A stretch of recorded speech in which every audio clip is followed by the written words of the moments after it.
I'm Diane from Millhouse Quilts, and today we're going to talk about memory quilts.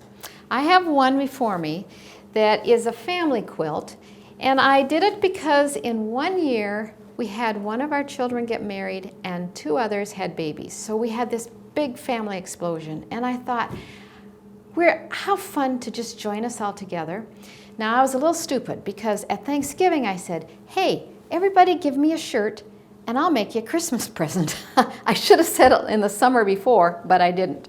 But anyway, I collected shirts from everybody. The 2 babies that weren't very old obviously had clothes a little too small. So I had made rag quilts for each of those babies, and I had some of the fabric scraps from that. So what I did was take the shirts apart, take the sleeve off, the front and the back, and I picked a pattern that's half square triangles, and you can see here one block is made up of 4 half square triangles. It's a corner. And I arbitrarily paired the fabrics up, a light and a dark. And light and dark is relative, but as long as there's a contrast between the two, one is light and one is dark. This one is not a real dark background, but it's darker than this.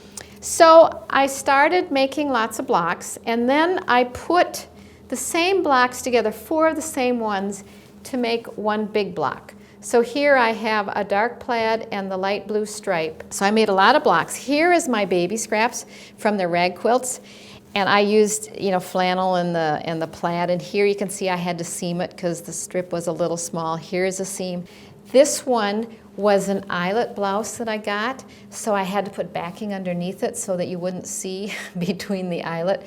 With a white batting, that wouldn't have been so bad, but I did back that one. Here you can see I got seams again. It's okay. What you're after with a memory quilt is the memory, and the memory is the very most important thing, and everything else is secondary. So I made a bunch of these blocks.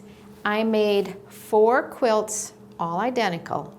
I did have to go to my closet, my husband's clothes, to get a few more shirts now and then, because I had almost enough.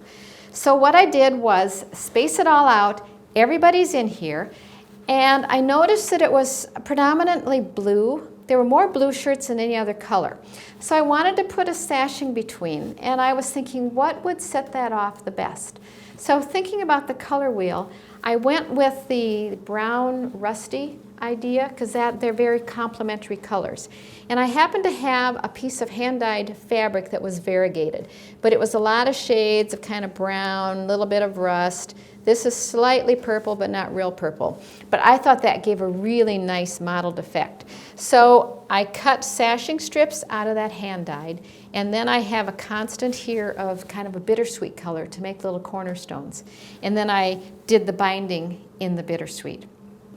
So it's just an idea. This is a cuddle me up, it's a throw size one. Put it on the couch, put it on the chair. It's not intended to be a bed quilt, but it's really fun to snuggle up with members of the family all around you. Happy quilting from Millhouse Quilts.